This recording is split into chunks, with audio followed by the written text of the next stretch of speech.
Friends, आज की video में मैं आपको हाइपर एक्टिव बच्चों के साथ थेरेपी जब आपको स्टार्ट करनी हो तो उन्हें कैसे हैंडल करना है, इसके लिए 5 ज़रूरी टिप्स देने जा रही हूँ जो ऐसी इंपॉर्टेंट चीज़ें हैं जिन्हें आपको स्टार्टिंग में ज़रूर फॉलो करना है, क्योंकि जो हाइपर एक्टिव बच्चे हैं उन्हें आप ऐसे घर पर थेरेपी इजीली नहीं करवा सकते हो।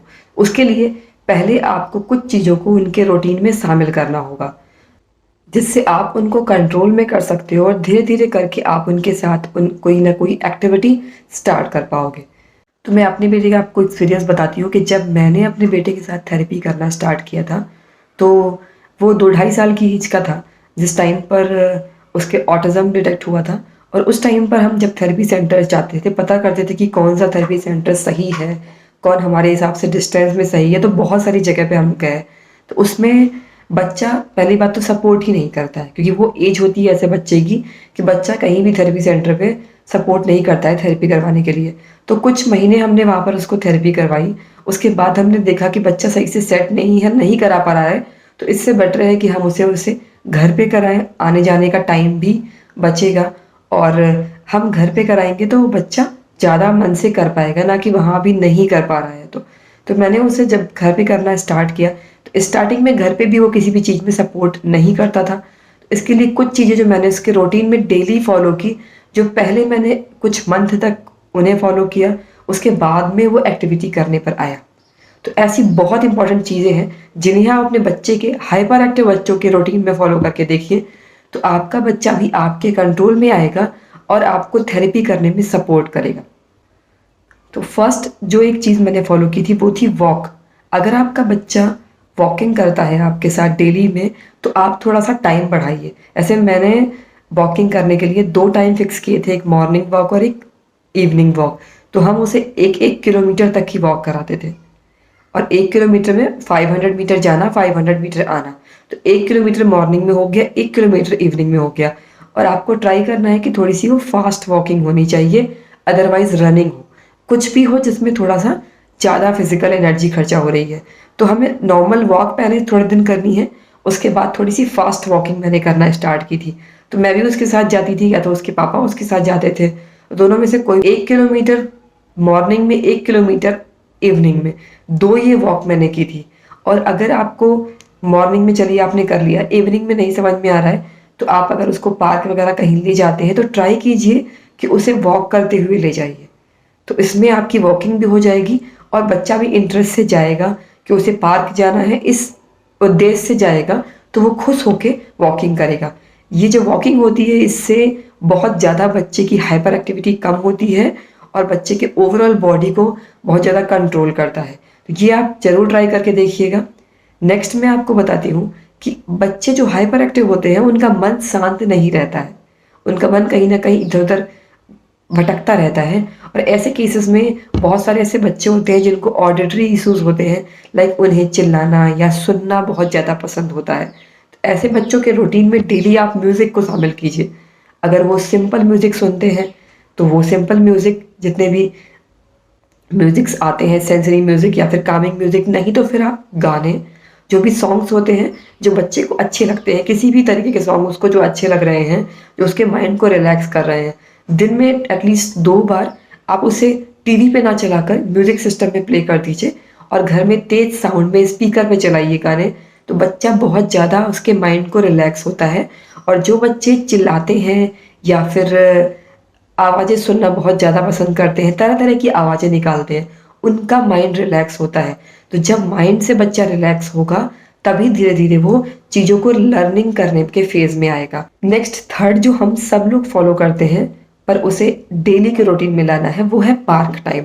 बच्चे को पार्क जरूर ले जाना है और दिन में 2 बार नहीं हो सकता तो 1 बार ले जाइए। अगर बच्चा स्कूल नहीं जा रहा है, घर में रहता है, तो आप उसे दिन में 2 बार पार्क ले जाइए।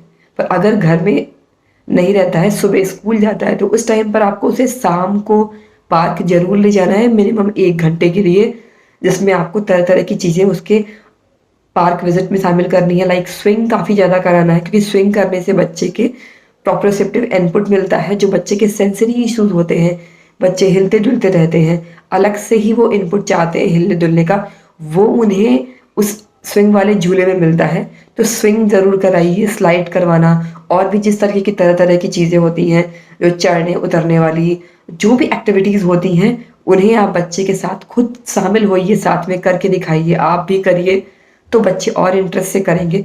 तो पार्क विजिट जो बच्चे के माइंड को और उसकी बॉडी के सेंसरी इशू को शांत करती है। जो बच्चे ऑटिज्म के होते हैं उनमें सेंसरी इश्यूज काफ़ी ज़्यादा होते हैं, और वो सेंसरी इश्यूज तभी कंट्रोल होंगे जब आप इस तरह की चीज़ों को उनके रूटीन में डेली फॉलो करोगे। एक बहुत ही इंपॉर्टेंट चीज़ है कि आप बच्चे से घर के काम ज़रूर कराइए, घर के ऐसे काम जिसमें उसकी फिजिकल एनर्जी खर्चा हो रही है। लाइक अगर आपने किसी बकेट में कपड़े रख दिए, तो आपको उसको बोलना है कि कपड़े ले जाके बाहर रख के आओ जाके, या तो वो खिसका के उसे ले जा रहा है या उठा के ले जा रहा है। ऐसे काम जिसमें उसकी फिजिकल एनर्जी खर्चा हो रही है और साथ में थोड़ा बहुत कंसंट्रेशन भी लग रहा है। तो कुछ फिजिकल एनर्जी के काम करवाना, कुछ ऐसे कि जो सिंपल आप डेली के उसमें करा सकते हो, कि आपको खाना खाए हुए बर्तन किचन में रख के आने हैं जाके, या किचन से बर्तन रखने हैं, रूम में रखने हैं, तो वो बच्चे को लोकेशन बतानी है कि आपको यहाँ से ये चीज़ सामान वहाँ रखना है जाके। उसी तरीके से सेम आपको, कि जैसे आपको घर में कोई कंघा रखा हुआ है तो आप वो कहाँ रखते हैं उसको बताना है कि जहाँ पर कंघा रखते हैं उसे वहाँ पे उसके प्लेस पर रख के आओ जाके, या फिर ये टॉवल आपने जहाँ से लिए उसे वहीं पर टांग के आओ जाके। इस तरीके के छोटे छोटे काम जिसमें बच्चे को याद करना पड़ेगा कि कहाँ पर इसको रखना है, तो उसका फोकस वहाँ पर लगेगा। नहीं तो अगर उसको नहीं पता है तो एटलीस्ट आप मुँह से बोल कर बता देगा कि किचन में ये ग्लास रख के आओ जाके। तो बच्चे को इंगेज करके जरूर रखना है। ये ऐसी चीज़ है जिसमें किसी थेरेपी की ज़रूरत नहीं है। बच्चे को काम में इंगेज कीजिए, घर में उसे ऐसा लगना चाहिए कि वो भी पार्टिसिपेट कर रहा है, बेकार नहीं पड़ा है। और वो उसकी हैबिट में ला दीजिए कि जैसे घर के सारे लोग काम कर रहे हैं वैसे बच्चे को भी अपने काम करने हैं। तो ये आप उसकी रूटीन में ज़रूर लाइए कि उसे डेली घर के काम कराने हैं।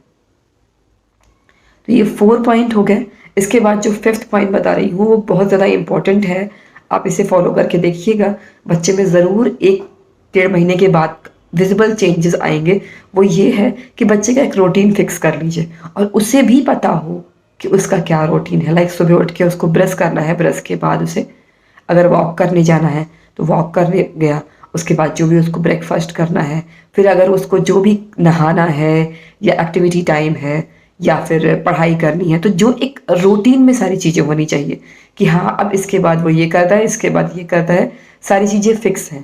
क्योंकि आप ये बात देखिएगा कि जो ऑटिज़म के बच्चे होते हैं उन्हें एक रूटीन में चीज़ें बहुत पसंद आती हैं, और उनसे दिन भर आप बताइए, आप खुद उनसे दिन भर ये बात बताते रहो कि इसके बाद अच्छा आपको ये काम करना है, अब इस काम को करने का नंबर है।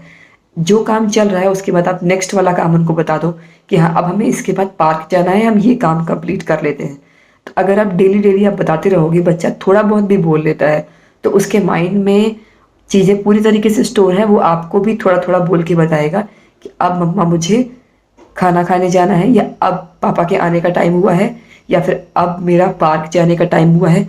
टाइम टेबल में बच्चे बहुत ज़्यादा एक मैनर्स में रहते हैं। जो भी बच्चे टाइम टेबल फॉलो करते हैं उनके अंदर हाइपर एक्टिविटी बहुत कम होती है, वो मैनर्स में रहते हैं। ये मैंने खुद अपने एक्सपीरियंस से देखा है, क्योंकि जब भी मेरा बच्चा घर में रहता था, छुट्टियों का टाइम था, तो भी उसका मैंने एक टाइम टेबल सेट कर दिया था। सुबह से लेकर रात तक उसको ये काम इस ऑर्डर में करने हैं। दिन का हफ्ते में एक दिन जो वो सब होता था जिसमें हम कुछ चीज़ों में रूटीन नहीं फॉलो करते थे, अदरवाइज 6 दिन पूरा रूटीन फॉलो करना होता था। जैसे स्कूल डेज चल रहे हैं इस टाइम पर, तो स्कूल के टाइम में भी पूरा रूटीन फॉलो करना है। रूटीन से बच्चे के माइंड में सारी चीज़ें फीड रहेंगी कि इसके बाद ये है, इसके बाद ये है। उसे एक बेकार टाइप की फीलिंग नहीं आएगी, एक फ्रूटफुल फीलिंग आएगी कि वो भी किसी न किसी काम में इंगेज है। और ये 5 जो टिप्स मैंने बताए हैं इन्हें आप अपने साथ बच्चे की लाइफ में स्टार्ट कीजिए। जैसे कि हाइपर एक्टिविटी बच्चे को आप थेरेपी करवाने जा रहे हैं तो उसके लिए भी आप स्टार्टिंग में लीजिए, और अगर थेरेपी पहले से आप कर रहे हैं उसकी घर पे या वो थेरेपी सेंटर पे जाता है तब भी आप इन टिप्स को फॉलो करके देखिए। बच्चा कुछ ऐसी चीज़ें होती हैं जिससे उसका माइंड अगर शांत रहेगा, उसका टाइम टेबल सेट रहेगा, तो वो खुद मैनर्स में रहेगा, उसके साथ बिहेवियर इशूज कम होंगे, जो मेरा खुद का एक्सपीरियंस है। तो अगर आपको कोई भी डाउट है तो प्लीज़ कमेंट कीजिए, और किसी भी तरह का अगर आपको क्वेरी है तो वो भी आप कमेंट बॉक्स में लिख सकते हैं। मेरे पास जब भी इसका आंसर होगा, जैसे भी टाइम होगा, मैं इसको आंसर करूँगी। Thanks for watching my video.